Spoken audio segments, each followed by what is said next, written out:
नमस्ते। आज मेरे साथ फिर से डॉक्टर राम पुनियानी एक बार फिर से। और डॉक्टर साहब की मुझे इसलिए बहुत आवश्यकता पड़ी डॉक्टर साहब आपकी कि औरंगजेब की बात को लेके एक बड़ा मतलब किसी तरह से दंगा कराने की एक बहुत ही कोशिश की जा रही है। और इसको मैं एक दूसरे ढंग से देखता हूं। प्रधानमंत्री की रेस के बीजेपी की जो अंदरूनी वो है उस रेस में सबसे आगे अमित शाह अपने को मानते हैं। उनके पास वो कहते हैं मेरे पास गोधरा है। तो हमारे उत्तर प्रदेश के योगी जी कहते हैं मेरे पास संभल है। अब महाराष्ट्र के देवेंद्र फडणवीस को लग रहा था कि इन सबके पास इतनी अच्छे अच्छे ट्रॉफी हैं, मेरे पास कुछ नहीं है। तो वो औरंगजेब की कब्र को लेके आ गए हैं। तो अब वो कहते हैं मेरे पास औरंगजेब की कब्र है। इस ऐसे वातावरण में मैं इसलिए इस बात को कह रहा हूं कि ये तो लगातार अब इलेक्शन हरदम आते रहेंगे। कभी यूपी होगा, कभी लोकसभा होगा, कभी इस बात को बिल्कुल प्रॉपर हो रखा जाएगा। लेकिन जो मुझे एक चीज आपसे समझनी है, वो बाइनरी बनाने की जो बीजेपी कोशिश कर रही है, वो शिवाजी वर्सेस औरंगजेब बनाने की कोशिश कर रही है। मैं थोड़ा कि इन दोनों की राइवलरी, क्या ये हिंदू मुस्लिम राइवलरी थी या ये पावर स्ट्रगल था, और फिर केवल औरंगजेब की बात, ये उनके कब्र को आप अगर उखाड़ने की बात कर रहे हैं और क्या क्या कर रहे हैं, ये कितना वाजिब है डॉक्टर साहब? जी देखिए, ये जो शिवाजी और औरंगजेब की बाइनरी की बात आपने कही, यही यहाँ कोशिश चल रही है। और यहाँ जो जिस प्रकार से इतिहास को प्रचारित किया गया है, वो हिंदू मुसलमान के आधार पर प्रचारित किया गया है। क्योंकि राजा कोई धर्म के आधार पर राज्य नहीं करते थे। राजा अच्छे भी होते थे, बुरे भी होते थे। हिंदुओं में भी अच्छे राजा हैं, मुसलमानों में भी अच्छे राजा हैं, दोनों में बुरे राजा भी हैं। और राजाओं का मूल्यांकन आज के मानव अधिकारों के मूल्यांकन स्टैंडर्ड से नहीं हो सकता। राजा एक सर्वशक्तिशाली व्यक्ति था, उसके हाथ में कानून था, उसके हाथ में एग्जीक्यूटिव थी, वो पनिशमेंट दे सकता था। तो बहुत सारे राजाओं ने अलग अलग प्रकार की क्रूरता दिखाई है। अब ये बात मैं एक निजी तौर पे मानता हूँ कि शिवाजी महाराज को थोड़ा सा मैं बेहतर पेडिस्टल पे रखता हूँ, क्योंकि उन्होंने 2-3 काम बहुत अच्छे किए। एक तो उन्होंने महिलाओं को सम्मान का दर्जा ऊपर किया, दूसरा सभी धर्मों को बराबर से देखा, और तीसरा गरीब किसानों के ऊपर से लगान का बोझ कम किया। और ये उनके बारे में है। जबकि औरंगजेब के बारे में तो बहुत कुछ सारी निगेटिव बातें की जाती हैं। मैं एक एक निगेटिव बात को लेके चलता हूँ। पहले जैसे जैसे कहते हैं, बहुत क्रूर था, बाप को कैद किया, भाइयों को मरवा डाला। तो आनंद जी, मैं बताना चाहूंगा कि राजाशाही में सत्ता का परिवर्तन इसी प्रकार से होता था। अब औरंगजेब को चुन लिया गया, पर आप कोई भी राजवंश देखिए, सम्राट अशोक जिनको हम इतना मानते हैं, वो अपने कितने भाइयों की हत्या करके सत्ता पर आए, ये याद रखिए। दूसरा, अभी जो फिल्म छावा चल रही है, वो बताती है कि संभाजी महाराज के जो भाई थे राजा राम ने इनको जहर देने की कोशिश की। वो सफल नहीं हुई, ये बात और है, पर कोशिश तो हत्या करने की थी। अपने नेपाल में देखिए नेपाल में राजा ज्ञानेंद्र ने अपने भाई के पूरे अपने भाई के पूरे परिवार की हत्या कर दी। तो ये इसमें औरंगजेब को पिकअप करना ये गलत है। इसमें एक और उदाहरण दे दूं, अजात शत्रु जो एक हिंदू राजा था, उसने तो अपने पिता की हत्या कर दी। तो इस बात पे क्रूरता का आधार हम तय नहीं कर सकते। अच्छा, उसमें शिवाजी महाराज से उनकी लड़ाई हुई, औरंगजेब की लड़ाई हुई, और वो लड़ाई भी कोई धर्म के आधार पे नहीं थी। शिवाजी महाराज के जो सेनापति थे, उसमें 12 सेनापति मुसलमान थे, और औरंगजेब की तरफ से जो बड़ा सेनापति आया था, उसका नाम था राजा जय सिंह। औरंगजेब के प्रशासन में, औरंगजेब की फौज में हिंदू राजा, हिंदू सिपाही, शिवाजी महाराज की फौज में मुसलमान सिपाही। तो ये कोई बाइनरी जो बनाई जा रही है, बिल्कुल एक सांप्रदायिक इतिहास के लेखन के तरीके से बनाई गई है, जिसको यहाँ ब्रिटिश लाए थे भारत में फूट डालो और राज करो की नीति को लगाने। फिर दूसरा, औरंगजेब को डेमोनाइज जो किया जाता है कि भाई उसने बहुत सारे मंदिर तोड़े। अब ये एक तरफा बात तो सही है, पर ये मैं आपको बता दूं कि मंदिर तोड़ने में बहुत सारे राजाओं ने काम किया। मंदिर बहुत सारे राजाओं ने तोड़ा। रिचर्ड ईटन का एक बड़ा लेख है फ्रंटलाइन में, दिसंबर 95 और जनवरी 96। तो रिचर्ड ईटन ये बताते हैं कि जब दो हिंदू राजा आपस में लड़ते थे, तो जीतने वाला हिंदू राजा हारने वाले हिंदू राजा के कुल देवता की मूर्ति को तोड़ता था। फिर कल्हड़ की राज तरंगिणी बताती है कि 11वीं शताब्दी में राजा हर्षदेव जो थे कश्मीर में, उन्होंने मंदिरों के अंदर जो सोने चांदी की मूर्तियां थी, रत्न जड़ित जो मूर्तियां थी, उनको तोड़ा और अपने राज खजाने में उसको मेल्ट करवा के उसका संपत्ति के रूप में इस्तेमाल किया। तो औरंगजेब की ये बात बताई जाती है कि उसने मंदिर तोड़े, दूसरे राजाओं ने मंदिर तोड़े, उसको चुप रहते। औरंगजेब ने मंदिरों को दान दिया, ये बात तो कोई बोलता ही नहीं है।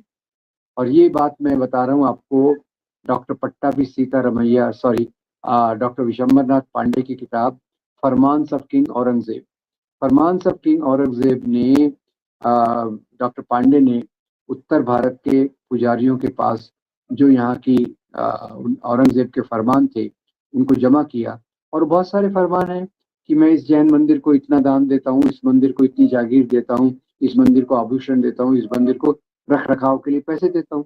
3 मंदिर का उदाहरण मैं हमेशा याद रखता हूँ, कामाख्या देवी का मंदिर, उमानंद का मंदिर आसाम में, फिर महाकालेश्वर का मंदिर उज्जैन में, और भगवान कृष्ण का मंदिर वृंदावन में। तो आनंद जी, हो क्या रहा है कि एक तरफा बात को लेके औरंगजेब को एक विलन के रूप में प्रस्तुत करने की कोशिश की जा रही है। मैं इसमें राजाओं की अच्छाई बुराई के बारे में बात नहीं कर रहा। मेरे लिए तो जो हीरो हैं, हमारे हीरो, वो आज़ादी के आंदोलन के वो लोग हैं जिन्होंने ब्रिटिशों के खिलाफ संघर्ष किया, और विलेन वो लोग हैं जिन्होंने ब्रिटिश का साथ दिया। ये मेरी अपनी राय है, पर मैं राजाओं में से ज्यादा हीरो ढूंढता नहीं हूँ। पर हाँ, कुछ कुछ राजाओं की कुछ अच्छी बातें हैं। अशोक की जो उदार पॉलिसी थी, अकबर की जो उदार पॉलिसी थी, शिवाजी महाराज की जो उदार पॉलिसी थी, उसको मैं वैल्यू के रूप में लेता हूँ। पर उसके आधार पे आज के हीरो नहीं बन सकते। आज के हीरो केवल लोकतांत्रिक ग्राउंड पे ही बन सकते हैं। मैं डॉक्टर साहब एक चीज और समझना चाहूंगा, क्योंकि ये भी इतिहास में कई जगह है कि मराठाओं ने, मतलब उसी परंपरा में, शिवाजी की परंपरा ने एक समय मुगलों का साथ दिया उनके उनकी गद्दी बचाने के लिए, जब अब्दालिया। तो मतलब ये तो हिस्ट्री इसी तरह से चलती है ना, हिस्ट्री तो एक कांस्टेंट, आप एक चीज उठा के नहीं देखते हैं, आप कंटिन्यूटी में देखते हैं। मैं उस पर भी जरा एक हमारे दर्शकों को एक बार समझा दीजिए कि ये जो जो मराठा हिस्ट्री है, वो सत्ता का संघर्ष था, और एक समय वो मुगलों को इसकी सत्ता बचाए रखने में उनका एक अहम रोल है। अगर इस पे थोड़ा सा बता देंगे डॉक्टर साहब। जी, तो मैं थोड़ा इसमें एक और भी एडिशन करना चाहूंगा कि देखिए, जैसे बाबर मुगल वंश का संस्थापक था, ये कम लोग जानते हैं कि बाबर को भारत आने का निमंत्रण राणा सांगा ने दिया था। किससे लड़ने के खिलाफ? इब्राहिम लोदी के खिलाफ। यानी धर्म का मामला नहीं था। दूसरा, जहां तक मराठा और मुगलों का संबंध है, आपको बता दूं कि संभाजी महाराज, जिस पर ये अभी फिल्म बनी है और जो नफरत फैला रही है, ये फिल्म में भी संभाजी महाराज ने 2 बार औरंगजेब के साथ समझौता किया। एक समझौता किया औरंगजेब के साथ मिलकर, उन्होंने खुद के पिता शिवाजी महाराज के खिलाफ बगावत की। इससे बड़ी बात क्या हो सकती है? दूसरी बार उन्होंने औरंगजेब के साथ मिलकर बीजापुर के नवाब आदिल शाह के खिलाफ लड़ाई की। औरंगजेब ने उनको 7,000 का मनसब दिया था संभाजी महाराज को। तो ये जो सत्ता का समीकरण आप बता रहे हैं, अब्दुल शाह अब्दाली के खिलाफ भी मुगलों का साथ मराठाओं ने दिया था। बाद में मराठा सत्ता ज्यादा उभर के भी आई। तो ये इसको धर्म के नजरिए से देखना एक गलत है, और अपने अपने साम्राज्य की भलाई के लिए, साम्राज्य के विस्तार के लिए ये जो चीजें करते हैं, उस पर हमें ज्यादा फोकस करना चाहिए। मैं एक चीज और, क्योंकि दर्शकों को वो जानना भी जरूरी है कि जो शिवाजी के पिताजी थे, जी, वो भी एक समय मुगलों के साथ, मुगलों के अगेंस्ट भी लड़े, और मुगलों के सेनापति, या उनके सेनापति नहीं बोलेंगे, उनके एक सेना नायक होके भी मतलब मुगलों का साथ दिया। मैं इसमें भी, क्योंकि ये दर्शकों को ये सब छोटी छोटी चीजें जानना जरूरी है, मुझे ऐसा लगता है। जी, इसमें मैं ये बताऊं कि जो शिवाजी महाराज के पिता थे, शाहजी महाराज, शाहजहां। वो ये बीजापुर के नवाब के इसमें एक बड़े सेना में एक बड़े ओहदे पर थे। और एक बात और भी जोड़ दूं, इनके जो दादाजी थे मालोजी राव भोसले, शिवाजी महाराज के दादाजी मालोजी राव भोसले, उनको संतान नहीं हो रही थी। संतान नहीं हो रही थी, वो एक पीर की दरगाह पे गए मन्नत मानने के लिए, और पीर का नाम था शाह शरीफ। बाद में मालोजी राव भोसले को 2 बेटे हुए, एक का नाम रखा शाहजी, एक का नाम शिवाजी। तो ये यहाँ की कहानी, एक का नाम शाहजी, एक का नाम शरीफ जी, और यही शाहजी शिवाजी महाराज के पिता थे। तो ये सवाल जो हिंदू मुसलमान के आधार पे इतिहास को देखने का तरीका है, ये एक नफरत फैलाने वाला इतिहास है। इसमें कोई सच्चाई भी नहीं है, और इतिहास के ज्यादा उदाहरण हम देखते गए तो हमको सब वही चीजें मिलेंगी। एक राजा दूसरे से संधि कर रहा है, दूसरा राजा तीसरे के खिलाफ लड़ रहा है। राजाओं को काम क्या था? किसानों से लगान वसूल करना, और दूसरा अपने राज्य का विस्तार करना। तो उसमें धर्म कहाँ से आ गया? धर्म का तो एक छोटा सा आस्पेक्ट कहीं तो भी मौजूद था, उसके अलावा धर्म के आधार पे ये बात नहीं चलती थी। जी, मैं अंतिम बात एक और करके इसको खत्म करूंगा डॉक्टर साहब। अभी आपने पूरा, तो मालूम नहीं आपके पास उतना धैर्य है कि नहीं, मोदी जी ने एक 3.25 घंटे का पॉडकास्ट किया। 3.25 घंटे का, मतलब आजकल लोग पिक्चर नहीं देखते हैं इतनी लंबी, उन्होंने पॉडकास्ट किया। वहां पे मैं इसलिए इस चीज को कर रहा हूं, मोदी जी ने वहां बड़े उससे बताया कि हमारी और चीन की सभ्यताएं एक है, हमारी कॉमन हिस्ट्री है, हम सब एक जैसे हैं, और एक समय दुनिया के 50% जीडीपी को हम और चीन कंट्रोल करते थे। लेकिन मोदी जी ये नहीं बताए कि वो कालखंड कब था जब भारत जो है वो जो दुनिया के उस जीडीपी को कंट्रोल करता था। इसमें भी अगर दर्शकों को बता दीजिएगा, फिर मेरे ख्याल में कंप्लीट हो जाएगी बात। ये देखिए, आपका बहुत अच्छा सवाल है, और मैं बताना चाहूंगा, औरंगजेब जिसको आज इतना बड़ा विलेन बताया जाता है, औरंगजेब के समय भारत का जो जीडीपी कंट्रीब्यूशन था, औरंगजेब के समय हाईएस्ट था 25%। हो सकता है मोदी जी उसी की बात कर रहे होंगे। औरंगजेब का 25%, चीन का 25%, तो इंडिया का 50%। ये मतलब इन दो देशों का मिला के 50%। यही बात हमारे मोदी जी कर रहे होंगे। और ये वो औरंगजेब का नाम तो ले नहीं सकते, औरंगजेब को तो केवल विलेन के रूप में बताना है।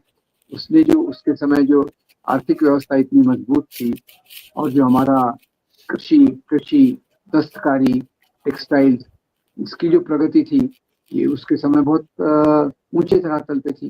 तो ये जो आनंद जी, ये जो है, ये सेलेक्टिव हिस्टोरियोग्राफी का मामला है। सेलेक्टिव, आप चुन के एक बात बताइए जो आपको सूटेबल लगती है, और जो आपके ये फेवर में नहीं है, उस बात को भुला दीजिए। तो वही मोदी जी कर रहे हैं, और वही पूरी सांप्रदायिक राजनीति आज उसी के आधार पर चल के मुसलमानों के खिलाफ नफरत पैदा करने का एक बड़ा कार्यक्रम चला रही है। ये उसी भाग का एक हिस्सा है।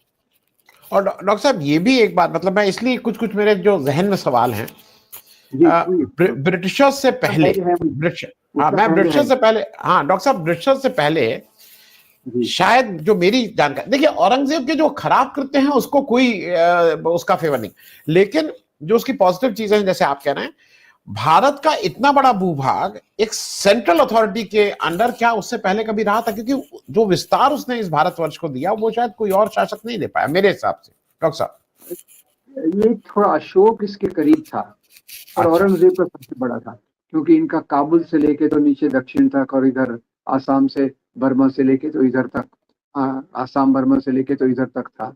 ये सबसे बड़ा विस्तृत था। अशोक का भी काफी बड़ा था, पर शायद हो सकता है औरंगजेब का ज्यादा बड़ा। पर ये दो ही राजा हैं जिनके साम्राज्य बहुत बड़े भूभाग में फैले हुए थे, इसमें कोई शक नहीं। और उससे शायद दिल्ली का प्रशासन जो हुआ, उसी के आधार पे भविष्य के भारत की रूपरेखा बनी, उसमें भी कोई शक नहीं है। जी जी, थैंक्स सो मच डॉक्टर साहब बातचीत करने के लिए, क्योंकि ये छोटे कुछ चीजें थी जो मुझे लगा कि मैं आपसे एक बार उसको क्लैरिफिकेशन में अपना भी कर लूं और दर्शकों का भी हो जाएगा। बहुत बहुत धन्यवाद डॉक्टर साहब, थैंक यू। बहुत धन्यवाद आनंद जी। Thank you.